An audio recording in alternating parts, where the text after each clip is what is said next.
Hello ভাই brother, কেমন আছেন সবাই? আশা করি সবাই অনেক ভালো আছেন, কিন্তু আমি ভালো নাই। কেন ভালো নাই ভাই? আমি যাকেই কল করতেছি বা যেই আমাকে কল করতেছে, তো কল রিসিভ করার পরে যখন আমি তার সাথে কথা বলি তখন আমার ফোনের স্ক্রিনটা অফ হয়ে যায়, মানে কালো হয়ে যায়। আমি না পারি ফোনটার স্পিকার অন করতে, না পারি কলটা কেটে দিতে, না পারি ডায়াল প্যাডে নতুন করে কোনো একটা নাম্বার তুলতে। তো এখন আমি কি করব? আমি ইউটিউবে অনেকবার সার্চ করেছি, অনেকগুলো ভিডিও দেখেছি অনেক ইউটিউবারের, কিন্তু তাদের ভিডিওতে আমি সঠিক কোনো রেজাল্ট পাচ্ছি না, মানে কাজ হচ্ছে না। হচ্ছে কিন্তু মাঝে মাঝে হচ্ছে, মাঝে মাঝে হচ্ছে না। তারপর বেশ কিছুক্ষণ ঘাটাঘাটির পর আমি একটি উপায় পেয়েছি এবং এর মাধ্যমে আমি আমার এই সমস্যাটাকে সমাধান করতে পেরেছি। তো সেটাই এখন আপনাদের সাথে শেয়ার করব, কারণ আমার এটা মনে হলো যে আমি যেহেতু এটা নিয়ে একটু পেরেশানিতে পড়েছি, সেক্ষেত্রে আমার অনেক ভাই ব্রাদার আছে, বোনেরা আছে যারা কিনা এ ধরনের সমস্যা ফেস করতে পারে। তো তাদের জন্য হয়তো ভিডিওটি হেল্পফুল হবে, এজন্যই আমি ভিডিও করছি। তো এই সমস্যাটি আপনারা কিভাবে সমাধান করবেন, এর জন্য আপনাকে প্লে স্টোরে যেতে হবে। দেখুন আমি চলে যাচ্ছি আমার প্লে স্টোরে। প্লে স্টোরে আসার পর এখানে সার্চ বারে আপনি সার্চ করবেন right dialler, RIGHT space DAILER, এটা লিখে আপনারা সার্চ করবেন। সার্চ করার পর এই যে দেখতে পাচ্ছেন রাইট ডায়ালার, এটাকে আপনারা ইনস্টল করবেন। এখান থেকে আমি দেখুন ইনস্টল করতেছি, একটু সময় অপেক্ষা করবেন, ভিডিওটি ধৈর্য সহকারে দেখবেন, কারণ একটু মিস করলে হতে পারে ভিডিওটি আপনাকে পুনরায় আবার দেখতে হবে। তো নিজের সময় নষ্ট করবেন না, ভিডিওটি একটি মনোযোগ সহকারে দেখুন, ধৈর্য সহকারে দেখুন। আমার এটি কিন্তু এখন ইনস্টল হয়ে গেছে, একটু স্ক্যান হচ্ছে, অপেক্ষা করবেন।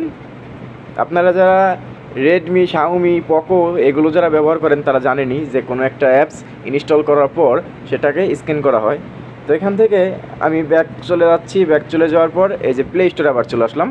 এখান থেকে আমি অ্যাপসটাকে ওপেন করব, যেটি আমি মাত্র ইনস্টল করলাম।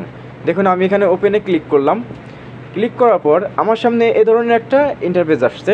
এখান থেকে আপনাকে এই যে উপরে যে দেখতে পাচ্ছেন ডায়ালার, এই ডায়ালারে ক্লিক করতে হবে। ক্লিক করার পর এই যে নিচে যে আপনি ডান পাশে লেখা দেখতে পাচ্ছেন সেট অ্যাজ ডিফল্ট, এটাতে আপনি ক্লিক করবেন। এটাতে ক্লিক করার পর দেখুন আপনার সামনে কিন্তু আপনার ডায়ালার চলে আসবে। এখান থেকে যেভাবে আপনি ডায়াল করতে পারবেন, আপনার সেভ করা নাম্বারগুলো দেখতে পারবেন। আপনারা তো অবশ্যই জানেন যে আপনাদের যে ফোনের যে ডায়ালার ছিল ওটাতে কী ধরনের সুযোগ সুবিধা পেতেন, এটাতেও সেই ধরনের সুযোগ সুবিধা পাবেন, কিন্তু এটাতে আরও বেশ কিছু সুযোগ সুবিধা আপনি পাবেন। তার মধ্যে একটি হচ্ছে যে আপনার স্ক্রিনটা অফ হয়ে যাচ্ছিল, সেটা আপনি এখান থেকে বন্ধ করতে পারবেন। কীভাবে বন্ধ করবেন আমি আপনাকে দেখাচ্ছি। এই যে এখানে দেখতে পাচ্ছেন সেটিংয়ের একটা আইকন দেওয়া আছে, এটাতে আপনারা ক্লিক করবেন। ক্লিক করলাম। ক্লিক করার পর এখানে দেখতে পাচ্ছেন বেশ কিছু বোতাম চলে এসেছে, যেগুলোকে সুইচ বলে। এগুলো আপনারা দেখেন, দেখার পর নিচে চলে আসবেন। নিচের দিকে আসার সময় এই যে এখানে আপনি দেখবেন ডিজেবল প্রক্সিমিটি সেন্সর ডিউরিং কলস, মানে যখন আপনার কল চলবে, আপনি কারোর সাথে কথা বলবেন, তখন আপনার প্রক্সিমিটি সেন্সরটা ডিজেবল হয়ে যাবে। তো এই প্রক্সিমিটি সেন্সরের কাজ কি? এই প্রক্সিমিটি সেন্সরের কাজ হচ্ছে, এই সেন্সরটা থাকে আপনার ফোনের স্ক্রিনে থাকতে পারে ডিসপ্লের সাথে, অথবা ডিসপ্লের একটু ওপরে যে বর্ডার থাকে সেই বর্ডারে থাকতে পারে। এই প্রক্সিমিটি সেন্সরের কাজ হলো আপনি যখন কলে কথা বলবেন তখন যদি এই প্রক্সিমিটি সেন্সরটাকে কভার করে দেওয়া হয়, হাত দিয়ে চেপে দেওয়া হয়, অথবা কানের সাথে যদি কানের কাছাকাছি যায়, সেক্ষেত্রে আপনার স্ক্রিনটা অফ হয়ে যাবে, যাতে করে আপনার কানের স্পর্শে আপনার ফোনের স্ক্রিনে টাচ লেগে অটোমেটিক কোনো কাজ না করে। এজন্য আপনার স্ক্রিনটাকে অফ করে দেওয়া হয়। কিন্তু এটা এতটাই বেশি ভালো কাজ করে যে আমার যখন প্রয়োজন নেই তখন স্ক্রিনটা অফ হয়ে থাকে, আমি চাইলেও স্ক্রিনটাকে অন করতে পারি না। এজন্য আমাদেরকে এই প্রক্সিমিটি সেন্সরটিকে ডিসেবল করতে হবে। এই সেন্সরটাকে ডিসেবল করার জন্য আপনারা এখানে দেখতে পাচ্ছেন ডিসেবল প্রক্সিমিটি সেন্সর ডিউরিং কলস, এটাকে আপনারা অন করে দিবেন। দেখুন এটা কিন্তু আমি অন করে দিলাম, আপনারা এভাবে অন করবেন। এবং আমি এখন 100% গ্যারান্টি দিয়ে বলতে পারছি যে আপনাদের সমস্যাটি সমাধান হয়ে গেছে। আমি এখন কাউকে কল দিচ্ছি না, তবে আমি এখন একটু ব্যাক চলে আসছি। ব্যাক চলে আসার পর একদম কেটে দিচ্ছি। কেটে দেওয়ার পর আমার যে এই যে ফোনের ডায়ালার আছে, এই ডায়ালারটাকে আমরা ব্যবহার করব না, এটাকে আমি এখন মুভ করে অন্য কোথাও নিয়ে যাচ্ছি। আমরা এখন ব্যবহার করব কোনটা? এই যে আমরা যেটা ইনস্টল করলাম ডায়ালার, এটাকে আমি এখানে নিয়ে আসলাম। আমরা এখন থেকে এটা ব্যবহার করব।